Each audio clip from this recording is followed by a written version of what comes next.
Heading लिखो,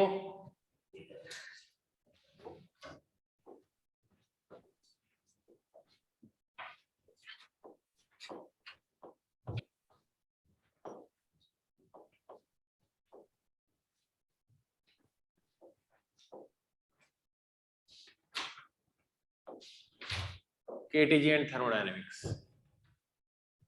ये topic तुम्हारा पहले भी पढ़ा हुआ है, हाँ या ना, केमिस्ट्री में? Yes sir. नहीं पढ़ा केटीजी एंड थर्मोडायनेमिक्स? सर पढ़ा है। ठीक है सर चलो ठीक है, केटीजी हो गया। कोई बात नहीं, मैं एकदम शुरू से बेसिक से बताऊंगा तुम्हें सारा का सारा, ठीक है? Yes sir. Yes sir. अब देखो, सबसे पहले एक इक्वेशन होती है जिसे बोलते हैं PV इक्वल टू nRT, हाँ या ना? हेलो। Yes sir. इस इक्वेशन को क्या बोलते हैं? Ideal gas equation. Ideal gas बिल्कुल, इक्वेशन। इसे आइडियल गैस इक्वेशन बोलते हैं। हेलो। हाँ बोलो। सर एक्चुअली फरीदाबाद सेंटर में कोई भी बच्चा प्रेजेंट नहीं है आज। जोर से बोलो। सर फरीदाबाद सेंटर में कोई भी बच्चा प्रेजेंट नहीं है आज। कोई भी प्रेजेंट नहीं है? तुम तो हो ना बेटा प्रेजेंट एक। सर मैं कोऑर्डिनेटर हूँ। अच्छा कोऑर्डिनेटर हो, चलो कोई बात नहीं, नहीं है तो प्रेजेंट, क्या कर सकते हैं? तो सर क्या फिर कैन आई शुड लीव? क्या मैं लीव कर दूं क्लास? हाँ कर दीजिए आप, कोई बात नहीं, कर दीजिए लीव, ठीक है। तो PV इक्वल टू nRT इसको बोलते हैं ideal gas equation.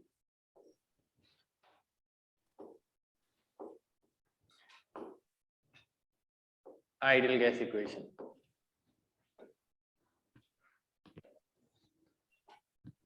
Pressure, volume, temperature, R को क्या बोलते हैं? Gas constant. Gas constant. N क्या है? मोल्स। नंबर ऑफ मोल्स, ठीक है। What is one mole? Mole क्या चीज है? 6.022 to 10⁻23. मोल क्या चीज है? Contain Na particles in it. जैसे एक डजन होता है ना, वैसे ही मोल होता है। एक डजन किसके बराबर होता है? 12 एंटिटीज, कुछ भी। ऐसे ही वन मोल किसके बराबर होता है? 6.022 into 10⁻23. 2 into 10 की पावर 23, हाँ या ना? Yes sir. ठीक है। किसी भी गैस के लिए आपको एवा बताना, इस कंटेनर में गैस है, इस गैस का वॉल्यूम क्या होगा? कंटेनर का होगा जो कंटेनर का वॉल्यूम होगा, हाँ या ना? Yes sir. अगर कंटेनर छोटा कर दूं, इसमें मान लो 3 मोल्स थे, n इक्वल टू 3 थे, इसमें भी n इक्वल टू 3 है, तो इसमें वॉल्यूम सेम है या अलग है? सर अलग है। ये कम हो गया, इसका मतलब गैस का वॉल्यूम, कौन सा वॉल्यूम लेंगे हम? Volume of container. Volume of the container, बहुत बढ़िया, ठीक है। अब एक चीज कहते हैं हम,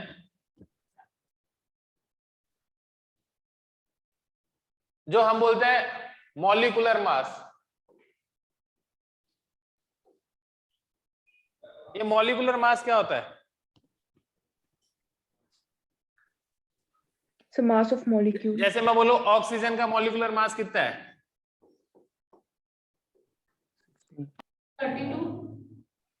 32 ग्राम बोलते हैं। यस। इसका मतलब क्या एक मॉलिक्यूल का मास कितना हुआ? 32/6.022 to 10⁻23. 32 ग्राम नहीं है, ये जो 32 ग्राम मास है ना, वो एक्चुअली 1 मोल का मास है।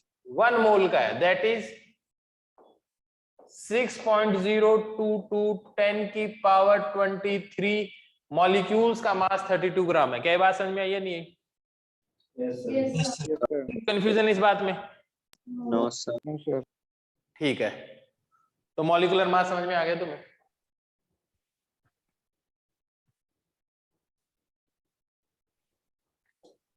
आर को क्या बोलते हैं PV इक्वल टू nRT में?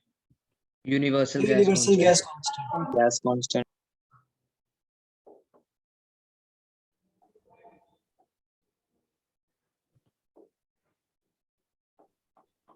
Gas constant. ठीक है,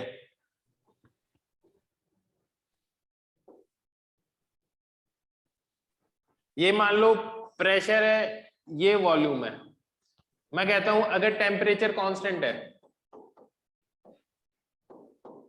टेम्परेचर कांस्टेंट है तो कैसा कर्व बनना चाहिए? आइडिया लगाओ कैसा कर्व बनना चाहिए? 45 डिग्री के साथ। ये वाला,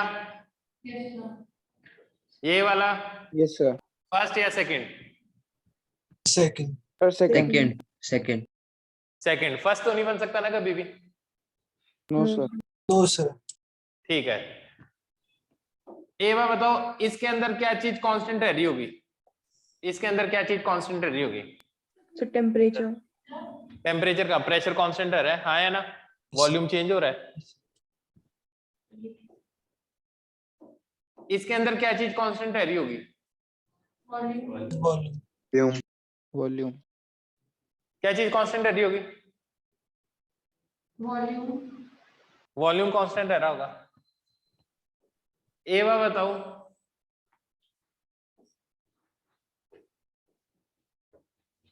इसमें क्या चीज कांस्टेंट रह रही है?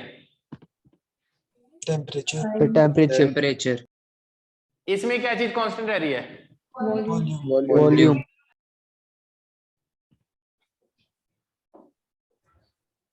इसमें क्या चीज कांस्टेंट रह रही है?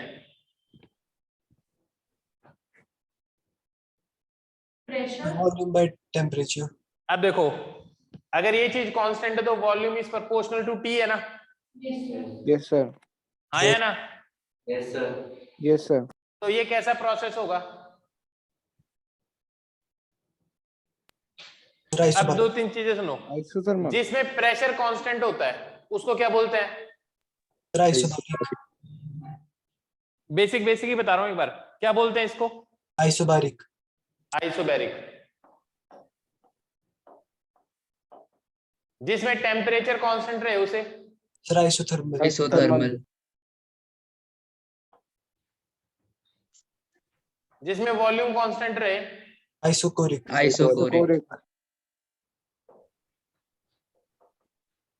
क्या ये बात समझ में आई है नहीं है? यस। Yes sir. पक्का? Yes sir. Yes sir. ठीक है, अब सुनो, मतलब ये तुम्हें पहले भी आता था लेकिन फिर भी मैंने एक बार एक जस्ट जनरल आइडिया दे दिया। चलो एक चीज और बता देते हैं इसके अंदर, एक इक्वेशन और जो बड़ी काम आती है। नंबर ऑफ मोल्स क्या होगा? M mass upon molecular mass into यही चीज होगी। Yes sir. Yes sir. ये क्या चीज है? मास। किसका? जो भी गैस इस कंटेनर में प्रेजेंट है, हाँ या ना? जो भी गैस इस कंटेनर में प्रेजेंट हुई उसका मास हो गया। क्या बात समझ में आई है नहीं? Yes sir. तो ये मास अपॉन वॉल्यूम, ये क्या चीज आ जाएगी? डेंसिटी। Density. तो प्रेशर किसके बराबर आ गया?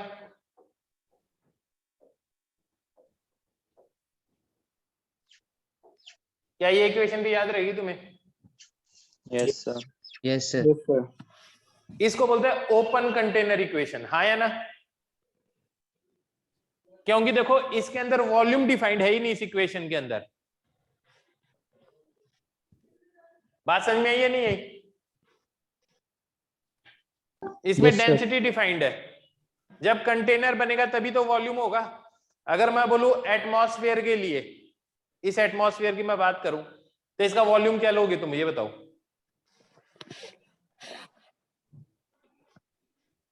यहाँ पे एवरेज मॉलिक्यूलर मास ले सकते हो, कोई दिक्कत नहीं है। जितनी भी गैसेज है उनका एवरेज मास ले लो, वेटेड एवरेज ले लो। डेंसिटी निकाल सकते हो, आर निकाल सकते हो, तो प्रेशर और टेम्परेचर में रिलेशन आ जाएगा।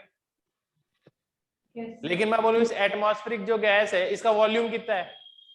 180 m. कैसे बताओगे? बता ही नहीं सकते, हाँ या ना? क्या ये बात समझ में आई है नहीं? यस। इसमें क्या नहीं बता सकते तुम? वॉल्यूम बता ही नहीं सकते। तो ये कौन सी इक्वेशन है? ओपन कंटेनर इक्वेशन है जिसमें वॉल्यूम डिफाइन नहीं करते, हाँ या ना? Yes sir. Yes sir. PV equal to NRT क्या है? क्लोज्ड कंटेनर इक्वेशन है। ये क्लोज्ड कंटेनर इक्वेशन है, वो ओपन कंटेनर इक्वेशन है। इंटरचेंजेबली यूज भी कर सकते, कोई दिक्कत नहीं है, पर बेसिक डिफरेंस पता होना चाहिए।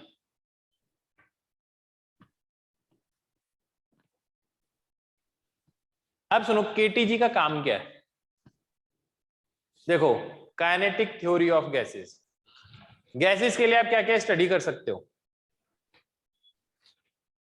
एक कंटेनर है, तुम इसके अंदर क्या क्या बता सकते हो? इसके अंदर कोई गैस प्रेजेंट है, इस गैस का टेम्परेचर बता सकते हो, So volume, वॉल्यूम, वॉल्यूम बता सकते हो, pressure,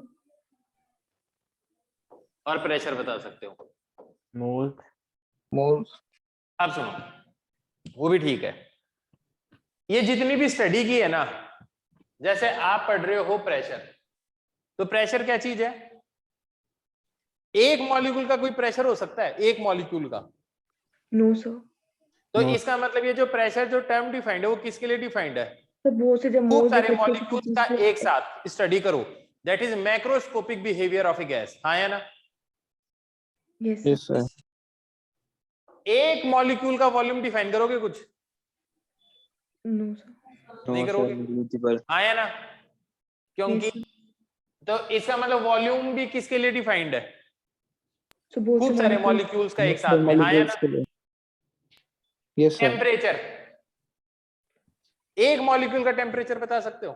no sir. No, sir. No sir, तो अब एक्चुअली में हमें क्या करना है? तो थर्मोडायनेमिक्स के अंदर तो हम ये मैक्रोस्कोपिक चीजें पढ़ते हैं, टेम्परेचर, प्रेशर, वॉल्यूम। हाँ या ना?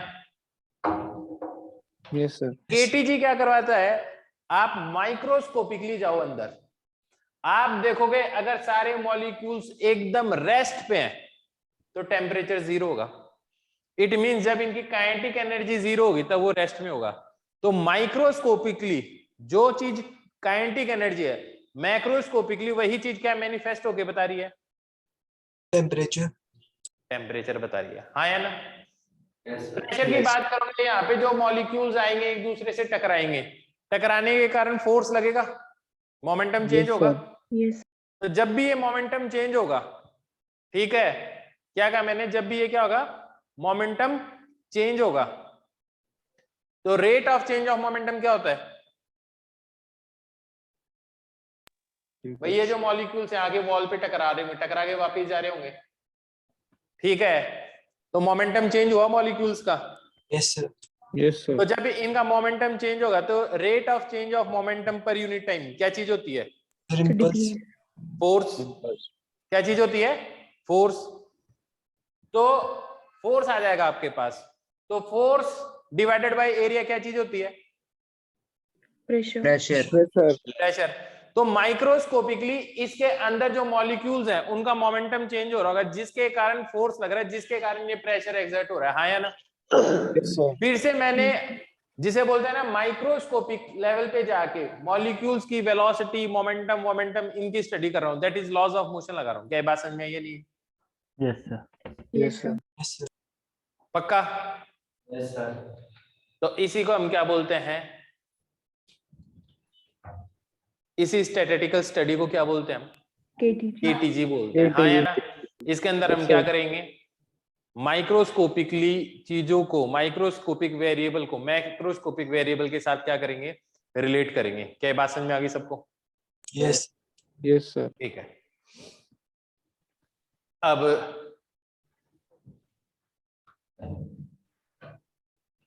इसके अंदर है ना VRMS, नाम सुना है तुमने? VRMS yes sir, yes sir, की वैल्यू होती है?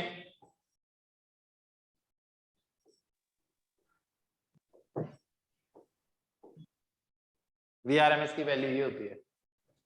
So VRMS क्या होता है? मोस्ट प्रोबेबल की वैल्यू क्या होती है? और V एवरेज की वैल्यू क्या होती है?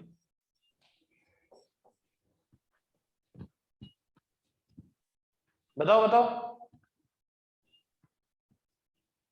यार तुमने पढ़ा है केमिस्ट्री के अंदर, 8 थर्मोडायनेमिक्स में। √8 RT/m। किसकी? एक की वैल्यू होती है 8 RT/m, एक की होती है 2 RT/m। अंडर रूट में कौन सा किस में आएगा? द मोस्ट प्रोबेबल में आएगा सर 2 RT/m। मोस्ट प्रोबेबल में क्या आएगा? पाई वाले में एवरेज वाला। एवरेज में क्या आएगा?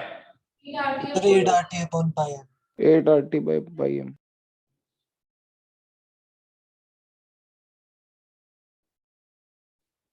और मोस्ट प्रोबेबल में 2 RT/m। RT/m।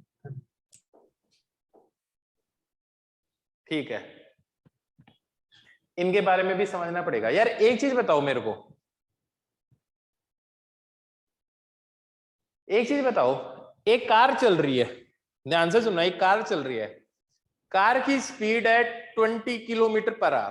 कितनी है? 20 20 km/h। तो उसकी आरएमएस स्पीड क्या होगी? एवरेज क्या होगी? मोस्ट प्रोबेबल क्या होगी? भाई स्पीड तो एक ही होती होगी ना, ये तीन तीन स्पीड देने का क्या लॉजिक है?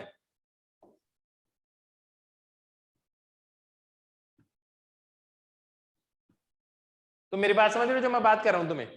Yes sir. ये तीन तीन स्पीड देने का क्या मतलब है? तुमने पढ़ा भी है क्या? तुमने कभी सोचा इस बारे में यार इसमें तीन तीन स्पीड देने का क्या लॉजिक हुआ? स्पीड तो एक ही होती है।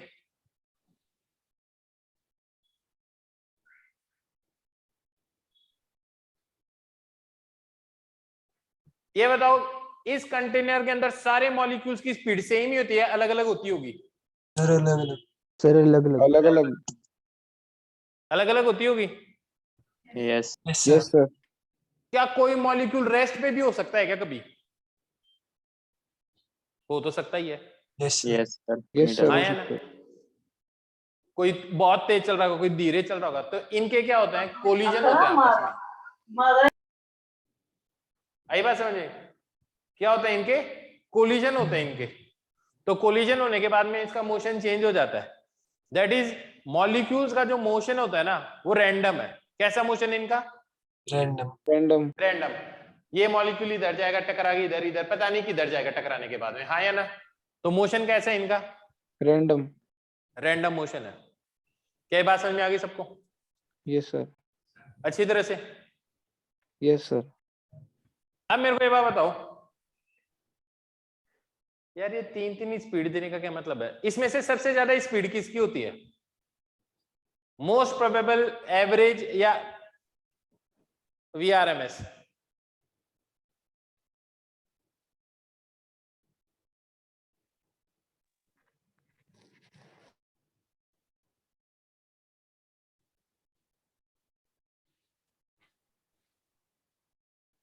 बोलो बोलो।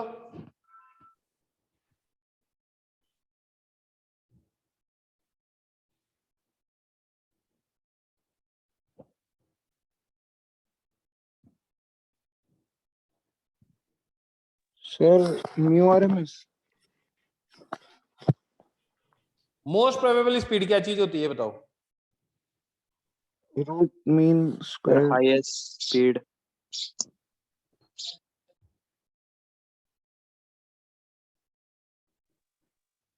हाईएस्ट स्पीड जो मॉलिक्यूल्स में होती है किसी भी गैस में।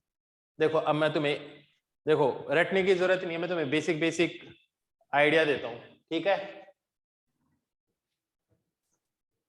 फील आनी चाहिए कि कौन सी चीज कहां पे यूज होगी, ठीक है? मान लो एक हाईवे है, हाईवे के ऊपर खूब सारी गाड़ियां चल रही हैं। क्या सारी गाड़ियों की स्पीड सेम ही होती है क्या? ट्रक की, कार की, जीप की, मोटरसाइकिल की नो सर। सेम ही होती है क्या? No sir. सेम नहीं होती ना। तो अगर मान लो मैं हाईवे पे जितनी भी गाड़ियां चल रही है उन सब की काइनेटिक एनर्जी निकालना चाहता हूं, टोटल काइनेटिक एनर्जी। मेरी बात समझ रहे हो? Yes sir. तो मैं क्या करूंगा, पहली गाड़ी की काइनेटिक एनर्जी उसकी स्पीड ये रहेगी। दूसरे की काइनेटिक एनर्जी, तीसरे की काइनेटिक एनर्जी,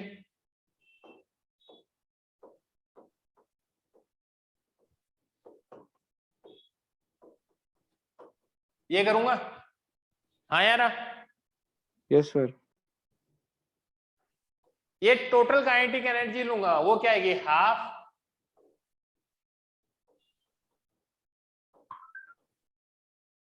सबका sum into V R M S का स्क्वायर, हाँ या ना? इसका मतलब मैं सबका अगर सबकी एनर्जी ले लूं और टोटल मास ले लूं तो क्या वेलोसिटी होनी चाहिए उस टोटल मास की ताकि सेम काइनेटिक एनर्जी हो, उसको बोलते हैं आरएमएस स्पीड, हाँ या ना? सर एक बार रिपीट कर दो। रिपीट फिर से करना। ध्यान से सुनो। जैसे मान लो 2 kg, 4 kg, 4 kg, 3 kg, 6 kg। अब ध्यान से देखना क्या चीज कहता हूं मैं, लॉजिक समझ जाओगे तुम। इसकी स्पीड है मान लो 4 मीटर पर सेकेंड, इसकी स्पीड है मान लो 4 मीटर पर सेकेंड, इसकी स्पीड है 3 मीटर पर सेकेंड, इसकी स्पीड है 2 मीटर पर सेकेंड, इसकी स्पीड है 1 मीटर पर सेकेंड। सबसे पहले ये बताओ मोस्ट प्रोबेबल स्पीड क्या लग रही है तुम्हें देख के? 4 मीटर पर सेकंड। जो सबसे ज्यादा मॉलिक्यूल्स के पास स्पीड है दैट इज मोस्ट प्रोबेबल, हाँ या ना? Yes sir. क्या ये बात समझ में आई है नहीं? Yes sir. Yes sir. Average speed क्या है?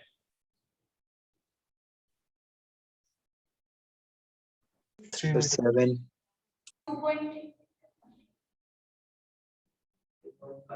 सर 7। सर 2.8। 2.8 बिल्कुल सही है यार, एवरेज कर दो सबका, हाँ यस या ना? Yes sir. क्या ये बात समझ में आई? यस आरएमएस स्पीड क्या है वो सुनो। इसकी काइनेटिक एनर्जी कितनी आ जाएगी? 16। सीधा ही लिखता जाओ 16 जूल। इसकी कितनी आएगी? 32। तो इसकी मोस्ट प्रोबेबल स्पीड आपने बता दी कितनी? 4। एवरेज कितनी बता दी? 2.8, हाँ या ना? Yes sir. काइनेटिक एनर्जी इसकी कितनी आएगी? 32। 32 जूल।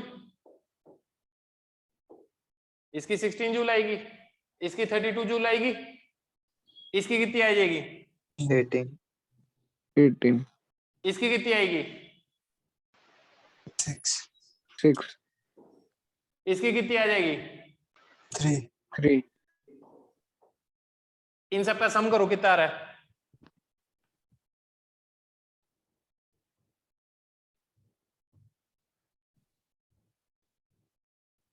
75।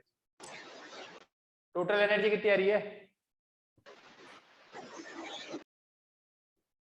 75। कितना? 75। 79 आ रही है? 5 75। 79 जूल आ रही है क्या? 75। 75।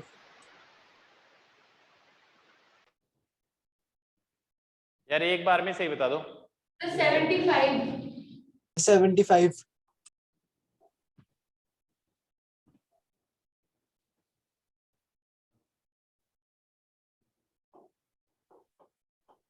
सेवेंटी फाइव जूल आ रही है काइनेटिक एनर्जी। अगर मैं ये मान लेता सारे मास एक साथ एक ही स्पीड से चल रहे तो वो उसकी आरएमएस स्पीड होगी सेम काइनेटिक एनर्जी के लिए। टोटल मास कितना है ये? टोटल मास कितना है?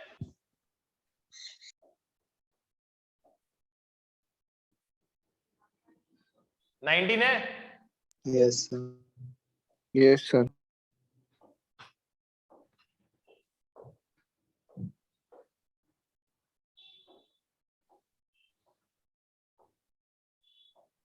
ये VRMS हो गया। क्या बात समझ में आई या नहीं आई? अब एक चीज देखो, अगर मेरे को टोटल काइनेटिक एनर्जी लेनी है तो मेरे को VRMS स्पीड चाहिए। क्या बात समझ में आई? सारी गाड़ियों की VRMS आ गई, मोस्ट प्रोबेबल आ गई, एवरेज आ गई। Yes sir. Yes sir. Logically तो अगर खूब सारी गाड़ियां चल रही है तो 3 टाइप की वेलोसिटी होने का लॉजिक बनता है ना। आप एक गाड़ी की स्टडी नहीं कर रहे, खूब सारी गाड़ियों की एक साथ स्टडी कर रहे हो, हाँ या ना? Yes sir, yes sir. क्या ये लॉजिक समझ में आता है सबको? यस सर, ठीक है, तो यार एवा बताओ, अब तुम एक एक मॉलिक्यूल को, गैस मॉलिक्यूल्स को चलते हुए तो आप देख नहीं सकते। जैसे गाड़ियों की वेलोसिटी निकाली वैसे इनकी तो निकाल नहीं सकते, गैस मॉलिक्यूल की। Yes sir. तो स्टैटिस्टिक्स लगा के, हमारे कोर्स के बाहर की बात है, उन्होंने सीधा ही फॉर्मूला बता दिया। सारे मॉलिक्यूल्स घूम रहे हैं इस T टेम्परेचर पे, ये मास है, तो RMS स्पीड ये होगी, हाँ या ना? Yes sir. यस अब क्या ये बात समझ में आ गई? Yes sir. ठीक है, V एवरेज स्पीड क्या होगी वो भी बता दी, यस और सर। मोस्ट प्रोबेबल क्या होगी, ये हो गई। तो इसके अंदर मैं एक एक मॉलिक्यूल की स्टडी नहीं कर सकता, तो आपको ये फॉर्मूले रटने हैं, पर आपको लॉजिकली डिफरेंस पता चल गया सब में। अगर आपको एक एक मॉलिक्यूल की स्पीड पता चल जाए तो आप इन फॉर्मूलों के बिना भी सॉल्व करके बता सकते हो, हाँ या ना? Yes sir. Yes sir.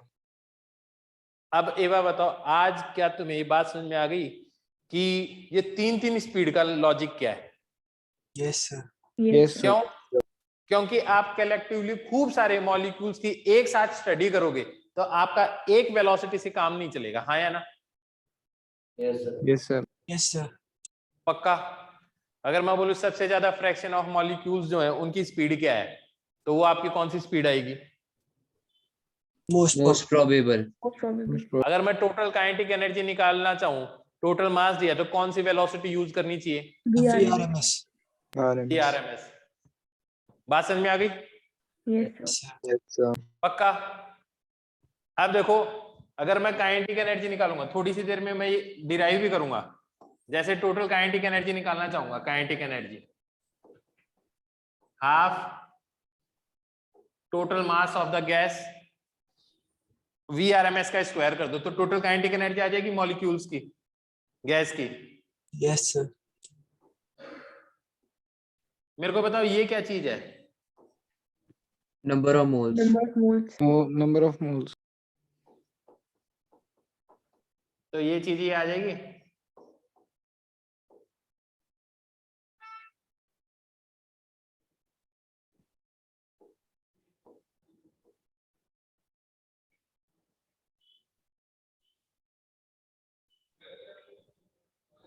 ऐसे लिख सकता हूं, यस सर। PV को nRT लिख सकता हूं। यस। Yes sir. तो इस चीज को मैं ये लिख सकता हूं,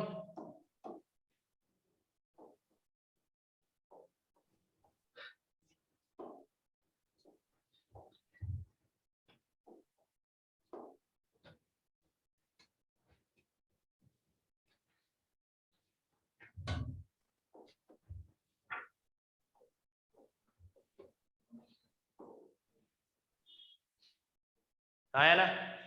यस सर। यस सर, अब यही सारी की सारी मैं इक्वेशन डिराइव करके बताऊंगा, फिर से यही पहुंचूंगा, ठीक है? लॉजिकली पता होना चाहिए कि चीज हो क्या रही है, बाकी सब समझ में आ जाएगा। अब देखो, तुम्हें इस चीज की स्टडी करने की जरूरत है, ये वैल्यू कैसे आई? साइंटिस्ट ने पहले कैलकुलेट करके बता दिया भैया ये वैल्यू ये होती है। आपको एक एक मॉलिक्यूल की स्टडी नहीं करनी, हम कुछ चीजें आपको पहले से दे रहे हैं, आप इनको रट लो। क्या ये बात समझ में आ गई? Yes sir. Yes sir. तो हम इसके आगे की स्टडी करेंगे, ठीक है? VRMS का फंडा समझ में आ गया तुम्हें? Yes sir. मोस्ट प्रोबेबल का? Yes sir. ठीक है। और चीज में अब इसमें एक इक्वेशन होती है, बॉक्स वाली इक्वेशन, ठीक है? रद्द कर देते हैं इसको वहां पे। बॉक्स वाली इक्वेशन याद है तुम्हें? इसको C6 कह रहे हैं।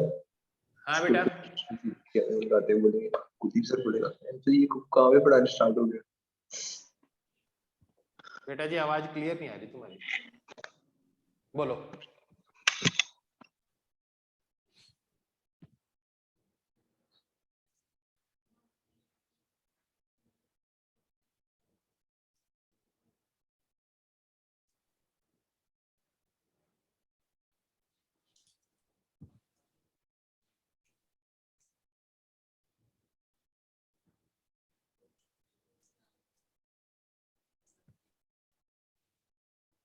हाँ बोलो।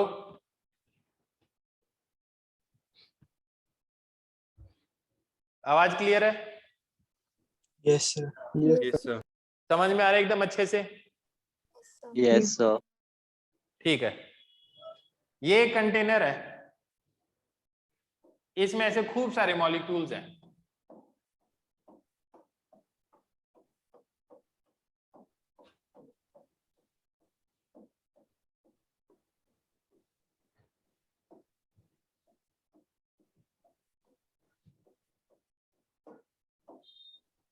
टोटल नंबर ऑफ मॉलिक्यूल्स इसमें n है। n क्या चीज है? Moles. Number of molecules.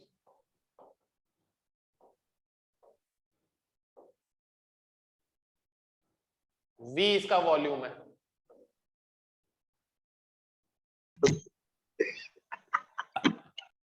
अब एक चीज बताओ मेरे को, एवा बताओ,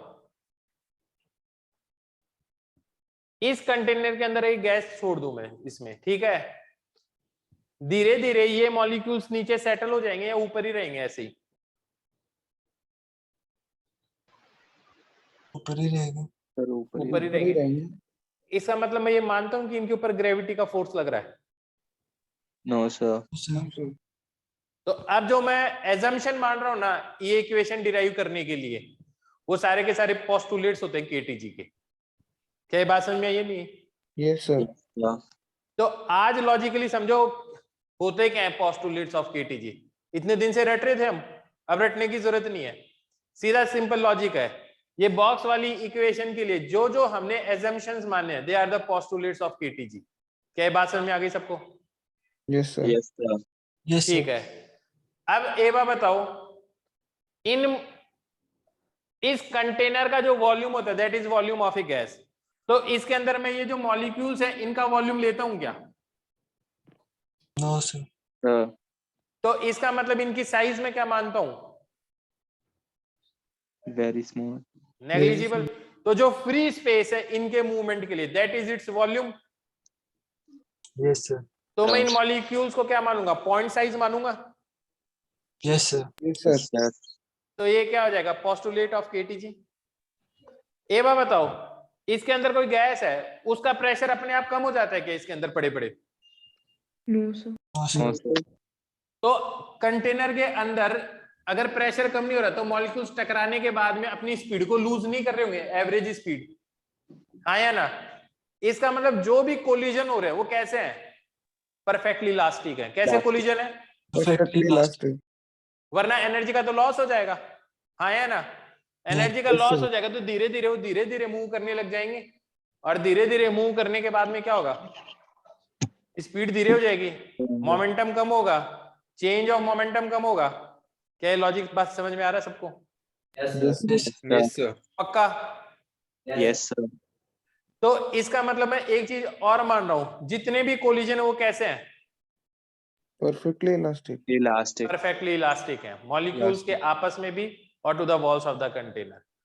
एक बार बताओ, क्या ये मॉलिक्यूल्स आपस में एक दूसरे को अट्रैक्ट या रिपेल करते हैं क्या? अगर अट्रैक्ट करते तो सारे के सारे धीरे धीरे ऐसे कोलीज हो जाते, इकट्ठे हो जाते, हाँ या ना? Yes, sir. Yes, sir. ऐसा होता है क्या No, sir. कि मॉलिक्यूल्स को डाल दो क्लम्प बना के एक से गिर जाते हैं? No, sir. No, तो sir. इसका मतलब इनके बीच में सिर्फ ये कब इंटरेक्ट करेंगे एक दूसरे के साथ? ड्यूरिंग टाइम ऑफ कोलिजन, हाँ या ना? सिर्फ कोलिजन Yes, के sir. टाइम पे ये एक दूसरे के ऊपर फोर्स लगाएंगे, इसके अलावा फोर्स नहीं लगाएंगे। So there is no force of attraction और रिपल्शन बिटवीन द मॉलिक्यूल्स, हाँ या ना? Yes, sir.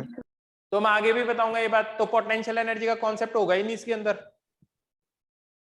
जैसे 1+1+ चार्ज है, पास में लेकर आओ, एनर्जी स्टोर हो जाती है, छोड़ते हो अपने आप दूर चली जाती है।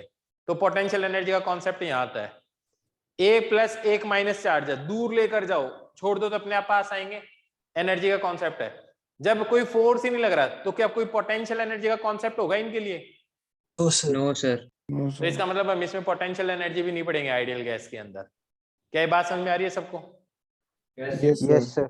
सर इसी तरह से क्या क्या बात समझ में आई? क्या क्या बात समझ में आई? Sir, perfectly elastic collision और force of attraction नहीं होता है और gravity का भी कोई फर्क नहीं पड़ता इन पे। ग्रेविटी का भी कोई इफेक्ट नहीं होता और सर और पॉइंट मास मानते हैं इनका मतलब। पॉइंट मास मानते हैं। और पोटेंशियल एनर्जी स्टोर नहीं होती इसमें। क्या बेटा? पोटेंशियल एनर्जी नहीं हो स्टोर होती, मतलब कोई पोटेंशियल अट्रैक्शन। एनर्जी नहीं मानते। एक दूसरे को अट्रैक्शन करते हैं। मॉलिक्यूल्स की साइज नेग्लिजिबल है, ग्रेविटी का कोई इफेक्ट नहीं है, हाँ या ना? Yes, sir. फॉलो करते हैं। तो इन्हीं सबको हम क्या बोलते हैं? पोस्टुलेट्स। Postulates. अब बताओ, अब कोई मान लो तुम्हें कोई नया postulate they they, which of the following is the postulates of KTG, तो तुम ये देख लो वो एजम्पशन मानने की जरूरत है या नहीं है। मानने की जरूरत है, then it is a postulate, भले तुमने ना लिख रखा हो, हाँ या ना? किसी Yes, किताब sir. में 8 दे रखे हैं पोस्टुलेट्स, किसी में 10 दे रखे हैं, किसी में 5 दे रखे हैं। क्या ये बात समझ में आ गई सबको? Yes, sir.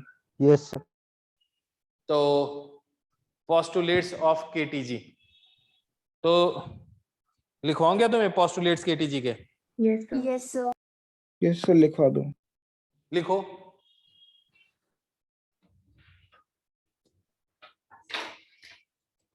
लिखो, volume of gas is same that of vessel.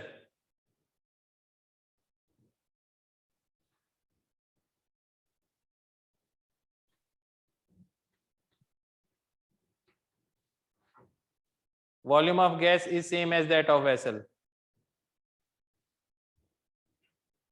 Second,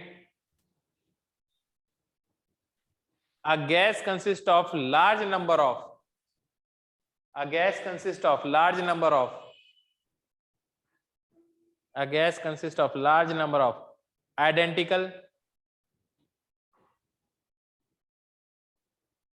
tiny and elastic particles called molecules.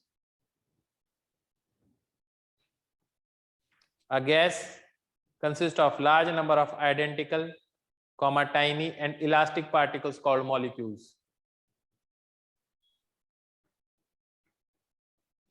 फिर लिखो, in a gas, third, in a gas,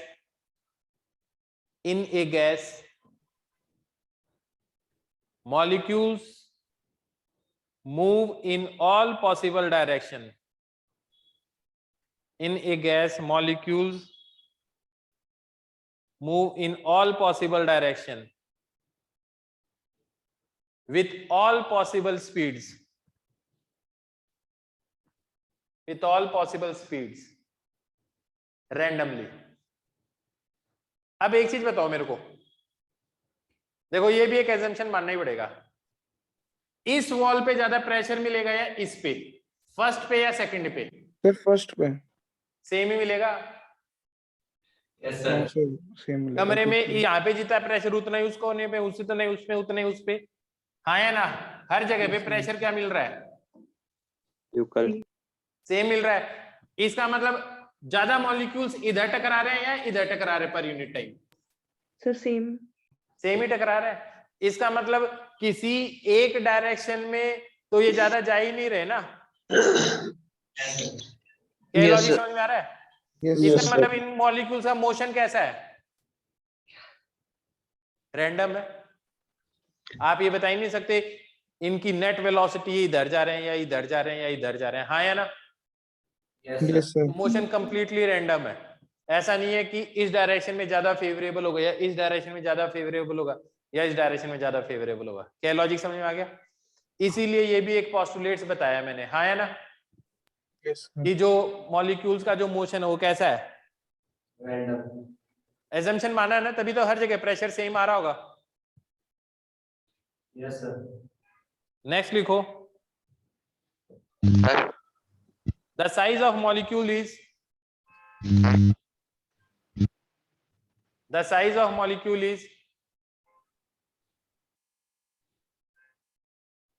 is much smaller, the size of molecule is much smaller, the size of molecule is much smaller than the average separation between the molecules.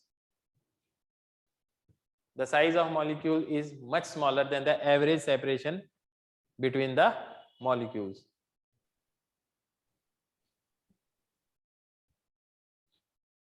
Next. Sir हाँ आपने बताया ना इनके बीच में कोई interaction नहीं होती हाँ, तो gases नहीं की। होती ना। पर सर होती तो है वीक इंटरेक्शन फोर्स, कौन सी फोर्स है? वीक इंटरन्यूक्लियर इंटरमोलिकुलर फोर्स जो वीक होती। तो वो तो एक मॉलिक्यूल के अंदर है ना, दो मॉलिक्यूल्स में नहीं होती। इंट्रामॉलिक्यूलर तो हो ही सकती है, इंटरमॉलिक्यूल नहीं होगी। सर गैसेस में तो इंटरमोलिकुलर ही होती है। क्या? गैसेस के बीच में सर फोर्स नहीं होती, इंटरमोलिकुलर ही तो होती है। यार इंट्रामॉलिक्यूल क्या होता है? With in the molecule. तो दो, एक मॉलिक्यूल में दो एटम हो सकता है। Yes sir. तो इनके बीच में जो फोर्स लगता है उसको क्या बोलते हैं? Intramolecular force. तो ये फोर्स तो लगेगी लगेगी। दो डिफरेंट मॉलिक्यूल्स हैं, ये आपस में फोर्स नहीं लगा रहे, हम ये मान के चल रहे हैं। जब वो आपस में फोर्स लगाते हैं then it becomes a real gas. Okay okay,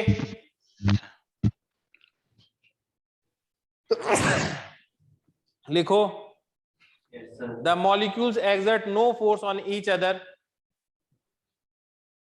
the molecules exert no force on each other or on the walls of container, or on the walls of container except during collision.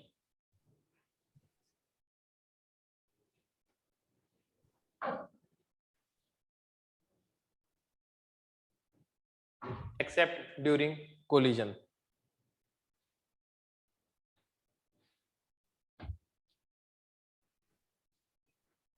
Next. Next. The molecules obey Newton's laws of motion.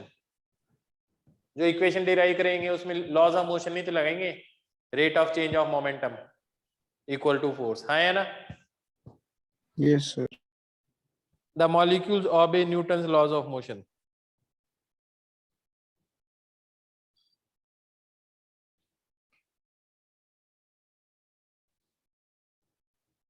Next line में,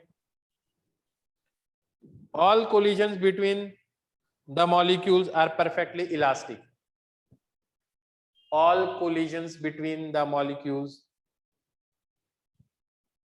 all collision between the molecules are perfectly elastic. Next. Next. Time spent during collision. Time spent during collision. Time spent during collision is negligibly small. Is negligibly small. Time spent during collision is negligibly small compared to average duration, compared to average duration of time passed between two collision. Time spent during collision is negligibly small compared to average duration of time passed between two collision. Note लिख के next line में लिखो, note लिखो और next line में लिखो। First point लिखो, For real gases, for real gases,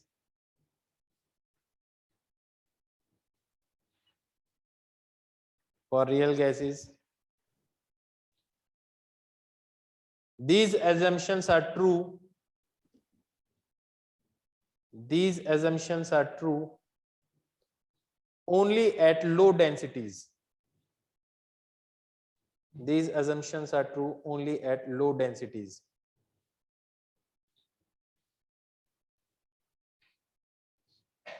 Second,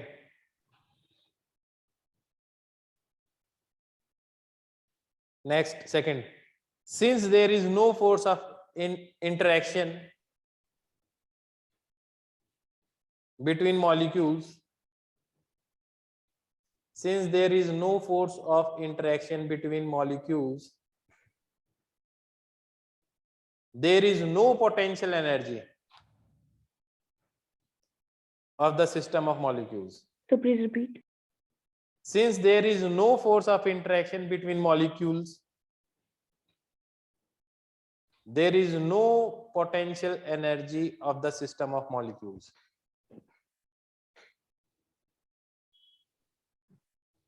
There is no potential energy of the system of molecules.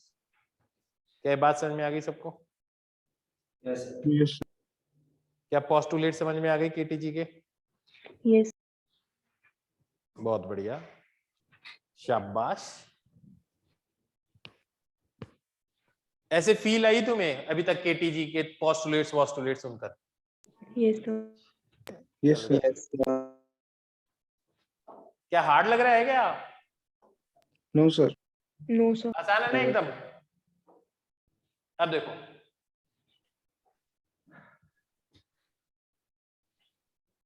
चलो इसको रवि कर देते हैं, फिर से बनाएंगे नया। Excuse me, sir. हाँ, The mean free path क्या होता है? अभी बताएंगे, वो भी पढ़ाएंगे, सबसे लास्ट में वही पढ़ाएंगे, mean free path. Okay, sir.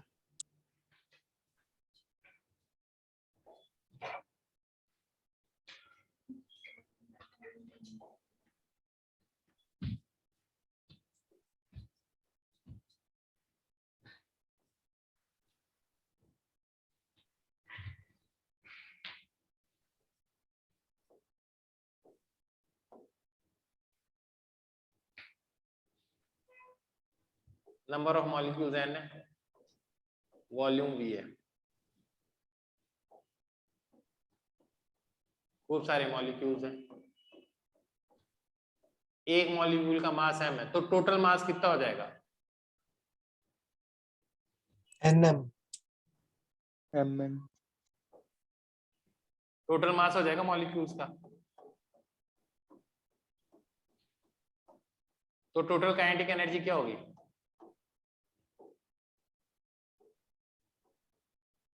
पहले तो फॉर्मूला सिखाई दे दिए है मैंने तुम्हें।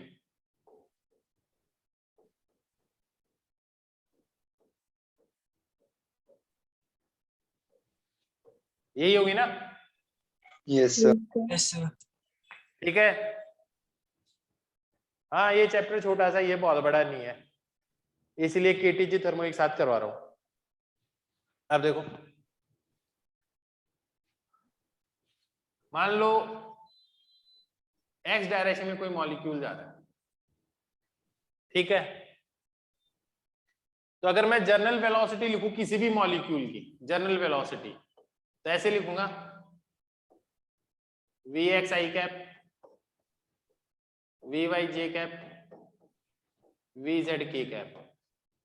अगर मैं सबकी वेलोसिटी का ऐसे ले लूं तो कौन सी वैल्यू ज्यादा होगी, वी एक्स, वी वाई या वी जेड, कौन सी वैल्यू ज्यादा होगी?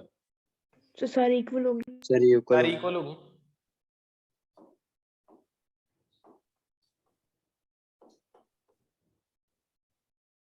तो इसकी स्पीड क्या आएगी? स्पीड ऐसे निकालते हैं ना,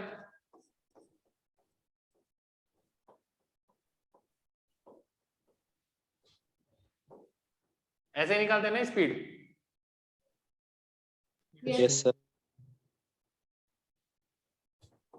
तो मैं ये सब बराबर है तो इसको ऐसे लिख सकता हूं,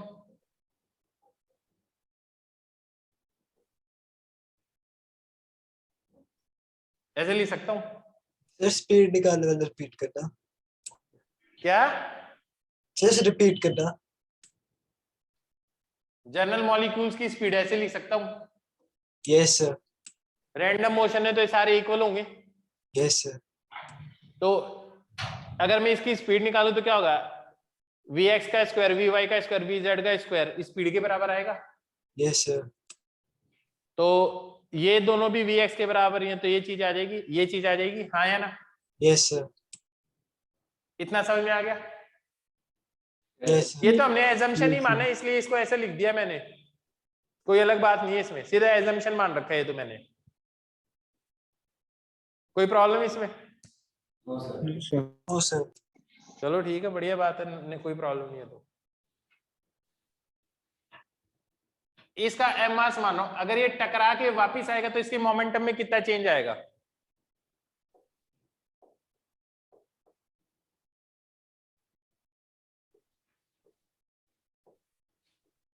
ये मोमेंटम में चेंज आएगा इसके? Yes sir. पक्का? एक मॉलिक्यूल जब यूं टकराएगा, क्योंकि लास्ट की कोलिजन है, तो टकराने के बाद में ये वापिस इधर ही आएगा, तो इसके मोमेंटम में यही चेंज आएगा 2mvx। माइनस का साइन लगा लो, चाहिए डायरेक्शन लगाओ तो, पर मैग्नीट्यूड इतना ही आएगा। Yes sir. एक चीज बताओ,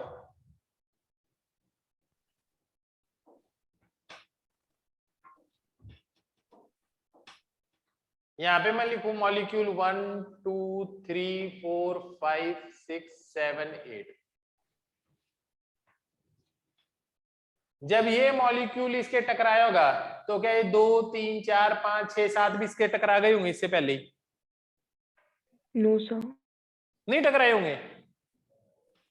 सर टकराएंगे।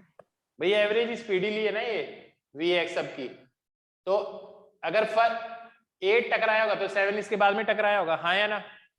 Yes sir. 6 इसके बाद में, तो जब तक इसके 1 टकराया होगा तब तक ये सारे के सारे टकरा गए होंगे 1 से लेके।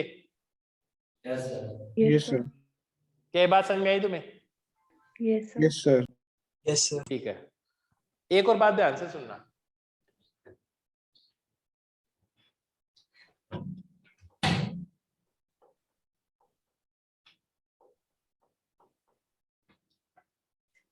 ये मॉलिक्यूल सारे टकरा कर वापिस आ गए होंगे,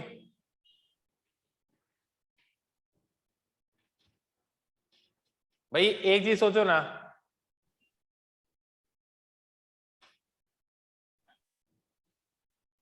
ये मॉलिक्यूल यहां जाके टकराएगा और फिर वापिस 1 इधर आएगा, तब तक ये सारे के सारे टकरा गए होंगे इससे। Yes sir. ध्यान से समझना, बड़ी खतरनाक बात है, समझा रहा हूं मैं तुम्हें। रिपीट करना। हाँ मेरे को पता है ना प्रॉब्लम आएगी इसमें, देखना। मान लो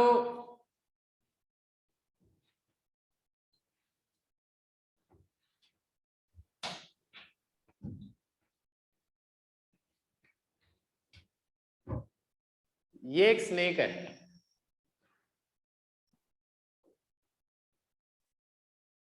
ये एक स्नेक है,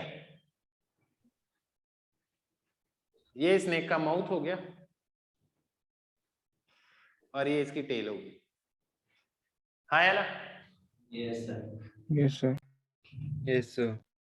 ध्यान से देखना तुम इस बात को, अगर मैं कहता हूं ये स्नेक इसके टकरा के वापिस आई, दैट इज ये जो स्नेक है, मैं चाहता हूं कि इसकी पूरी की पूरी बॉडी है ना इस दीवार के टच हो, तो ये यहां से घूम के वापिस आएगा। तो जब ये वाला पार्ट यहां पहुंचेगा तब तक ये वाला पार्ट कहां पहुंचेगा? थोड़ी देर बाद की सिचुएशन ये होगी,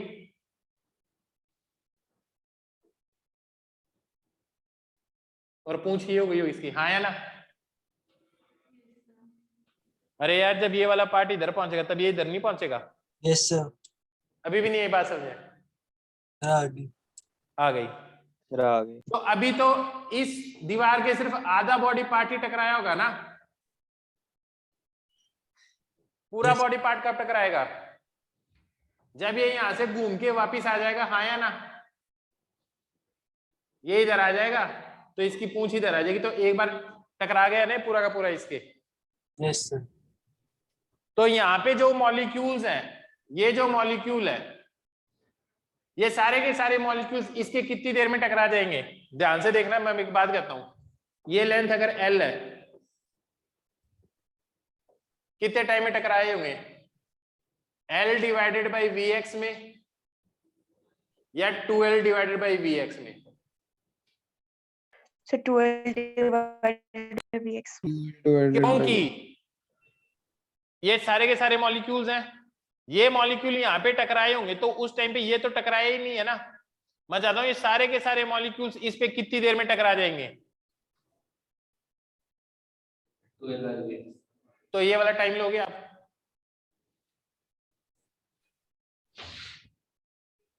तो जो टाइम आएगा वो क्या आ जाएगा? 2L डिवाइडेड बाई Vx आ जाएगा। ये तो एक मॉलिक्यूल का मोमेंटम चेंज था, सारे मॉलिक्यूल्स का जो मोमेंटम चेंज आएगा वो किसके बराबर आ जाएगा?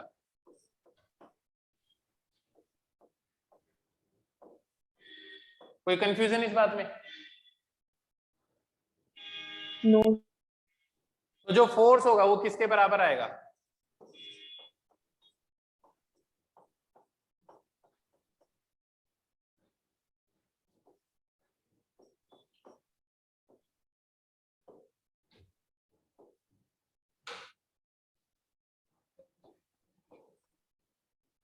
ऐसा आ जाएगा।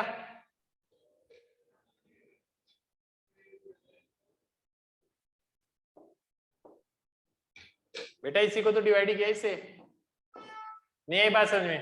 आगे पक्का? Sir, एक बार repeat करना. Delta P rate of change of momentum क्या होता है? फोर्स। तो फोर्स आ गया ना, तो मोमेंटम चेंज ये रहा, और डेल्टा टी से डिवाइड करते तो नीचे Vx था, ऊपर आ जाएगा, Vx स्क्वायर बन जाएगा।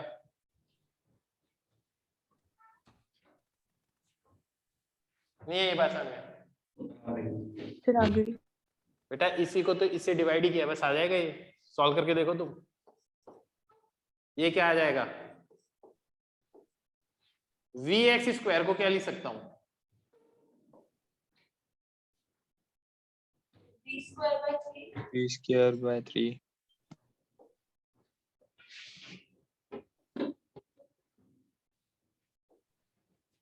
कोई प्रॉब्लम? No sir. अगर मैं L स्क्वायर से डिवाइड कर दूं और L स्क्वायर से मल्टीप्लाई कर दूं, कोई फर्क पड़ता है इस बात पे? No. No, sir. ये क्या चीज बन जाएगी? L cube. Volume, ये क्या चीज बन जाएगा? area. या तो फोर्स अपॉन एरिया क्या आ जाएगा? Pressure.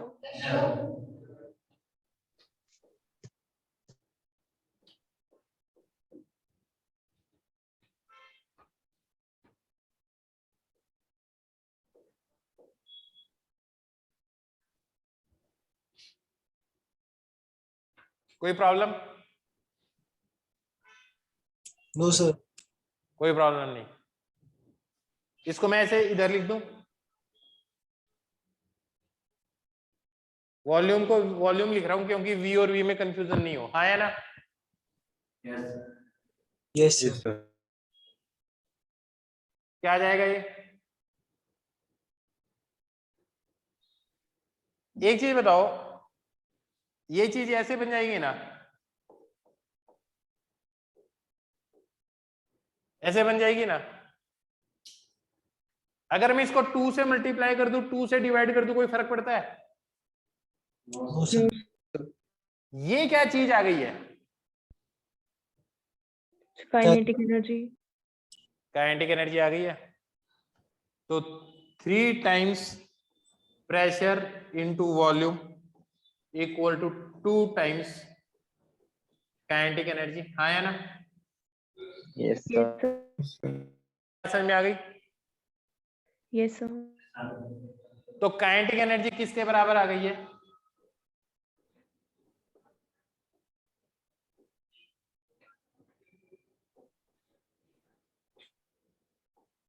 काइनेटिक एनर्जी इसके बराबर आ गई है।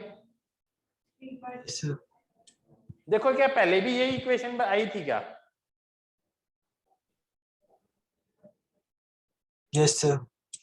सेम ही चीज आ रही थी।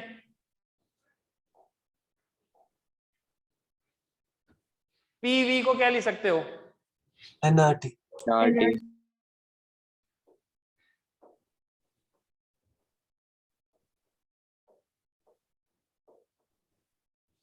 तो एक चीज देखो, टेम्परेचर अगर 0 केल्विन हो जाए तो काइनेटिक एनर्जी क्या होगी? 0. 0। या मैं उल्टा बोल दूं, मॉलिक्यूल्स स्टैटिक हो जाए, इनका मोशन सीज हो जाए तो इसका टेम्परेचर क्या होगा? 0 केल्विन. 0 केल्विन होगा। अब बात समझ में आई? तो देखो टेम्परेचर कैसी क्वांटिटी है, मैक्रोस्कोपिक या माइक्रोस्कोपिक? Macro. Micro. मैक्रोस्कोपिक। और काइनेटिक एनर्जी क्या है? माइक्रो. Micro. एक एक मॉलिक्यूल की वेलोसिटी निकाल के इधर से आया ना, दोनों को रिलेट किया ना।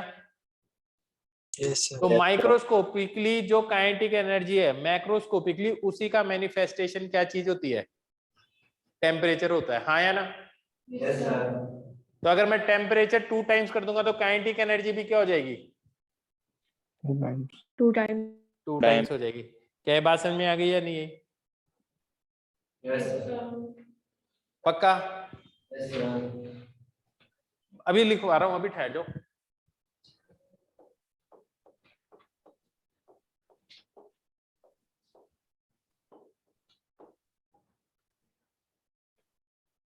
काइनेटिक एनर्जी को ऐसे लिख सकता हूं, हाफ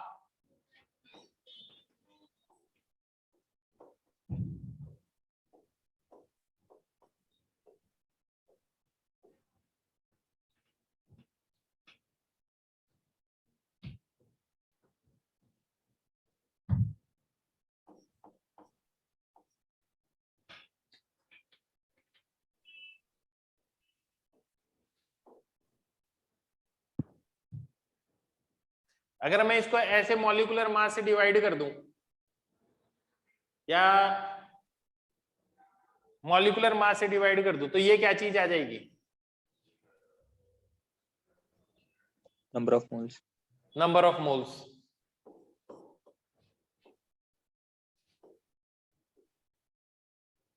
पर टोटल मास से डिवाइड किया तो मल्टीप्लाई भी करना पड़ेगा ना, ताकि कोई इफेक्ट ना आए इक्वेशन पे, हाँ या ना? Yes, sir. Yes sir. पता है मैं इसको ऐसे ही खींच रहा हूं जबरदस्ती, कोई सेंस है नहीं वैसे।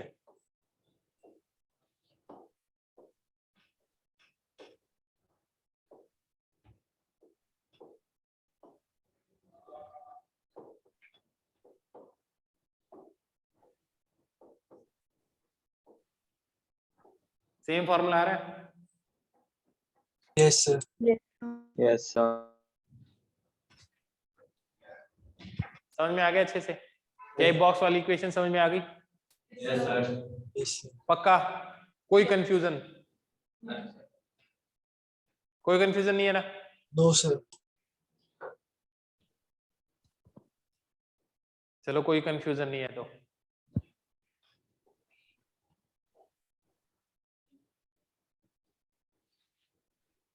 आज के लिए इतना ही काफी है। सिर्फ 1 मिनट आगे वाला पेज करना, उतारना है। जो क्या बेटा? सिर्फ नोट करना है, नोट कर लो बेटा। आगे वाला। नेक्स्ट पेज, यस ये वाला। यस। अब तुम्हारा काम है केटीजी एनसीईआरटी से रीडिंग लगाना केटीजी की। अब तुम्हें थोड़ी थोड़ी बात समझ में आने लगेगी, ठीक है? Yes, sir. समझ में आया अच्छे से? Yes, sir. Yes, sir. ठीक है सर जी, हाँ बेटा जी। सर जी अपलोड कर देना लेक्चर फिजिक्स के ओल्ड ठीक है। वाले। बोल देता हूं मैं। Thank you sir. ओके बच्चे, okay bye bye. Thank you sir. Thank you, sir. Okay thank you बेटा, sir. Thank you, sir. Okay बेटा।